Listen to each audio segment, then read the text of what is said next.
What's going on, Cover Killer Nation? It's a great day for metal. We're here to talk about an album that came out a couple of weeks ago. However, it's one that just gained into my possession here within the past week or so. One from an artist that I have respected now for quite some time. It's a name that perhaps some of you know, most of you should know, especially if you happen to be fans of the band Iron Maiden, and know their discography and their personnel throughout the years inside and out. That's right, we're going to be reviewing the newest solo album by their third lead singer, Bayley, the man who took over for Bruce Dickinson in the early part of the 1990s and then was replaced by Bruce Dickinson afterward. Bayley's new album is entitled The King of Metal. Now, a lot of things have happened in the Bayley camp over the past couple of years. The first of note was the fact that Blaze unfortunately lost his wife. And that was the big reason why the Promise and Terror album actually had a lot of the thematic significance that it did. And consequently, it was also a just absolutely magnificent album. It was very well done. There was some excellent songwriting on this album. And this is a guy that, even though he does not get a lot of acclaim, he doesn't get a lot of record sales, he doesn't do a lot of those different things, that he just has consistently, ever since he went solo in the early part of the 2000s, has just been making very good music.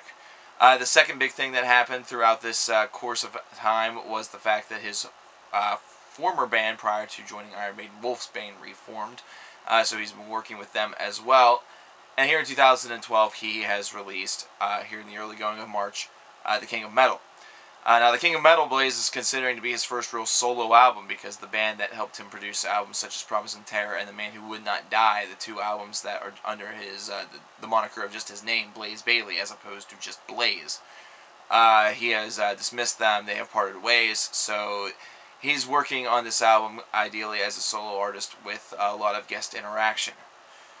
This is where things kind of take a dour turn, because it really shows. I'm not sitting here criticizing Blaze, saying that it was really his band that was able to create just lavish atmospheres for him to just sing the crap out of. But the band that he did dismiss were a very talented bunch. They were a band that was able to really perform a lot of great music and provide a fitting backdrop for whatever it was that he was kind of intending to reflect. The King of Metal seems a little bit generic in places, and even Blaze's vocals at some points, even though they are still very strong, there are some moments where it just doesn't seem as though he's as confident.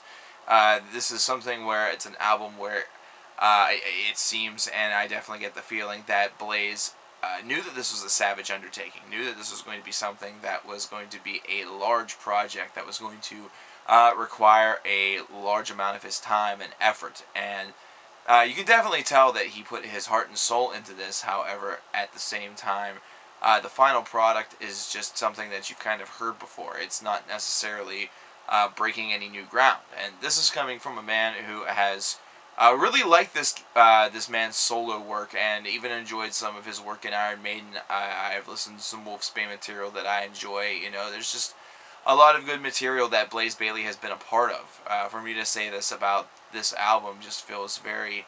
I'm very shocked and I'm very disappointed, because I'm very harshly critical about those who I enjoy the most, because they are a big part of my life. And whenever they disappoint me, it tends to hit home a little bit harder.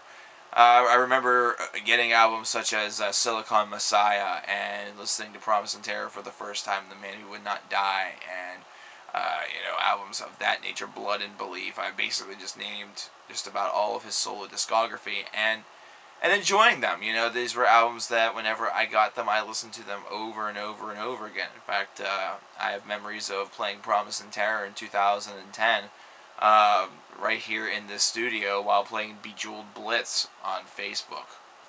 Just listening to that album on repeat for a while. Needless to say, I will not be doing that with The King of Metal. This is an album that just kind of... It has a variety on it, which is kind of a nice little deviation. However, the overall just scope of it just does not have the same flavor to an album just as recent as Promise and Terror. It doesn't kind of have the same punch to it as Promise and Terror does, or any of his previous work does. It's kind of taken a positive direction, but at the same time it's kind of taken a little bit of a simpler direction that really does not encourage or really harbor to a lot of Bayley's strengths. One thing that I always liked about his music was the fact that the band behind him was fearless, which thusly made Blaze a very fearless singer. This one is, it seems as though a little bit of that fearlessness, a little bit of that recklessness, a little bit of that risk-taking has kind of taken a back seat, and it's kind of a tragedy. Unfortunately, this is an album that will not be making a very large punch into the Album of the Year list unless my feelings on it change throughout the course of the next 6 to 8 months, which is, unfortunately, if I were a predicting or a betting man, I would say is quite unlikely. This is an album that gets about a 7 out of 10. It's one that is easily the weakest in his solo works. This feels like a genuine disappointment for me, and this is probably not an album that a lot of you are going to care about or know about or really share my sentiment on. However, if you were in my shoes and had listened to all of the records previous to this and had really formed an attachment with this man's solo work, you would understand what I'm talking about. And some of you might, so I'm not saying that none of you will, but I can tell that a majority of you probably will not. So, got to shake it off, got to go to the next album. That's what we're going to do the next time that we reconvene here in the studio for Cover Killer Nation for another album review. Take care, and have a great day.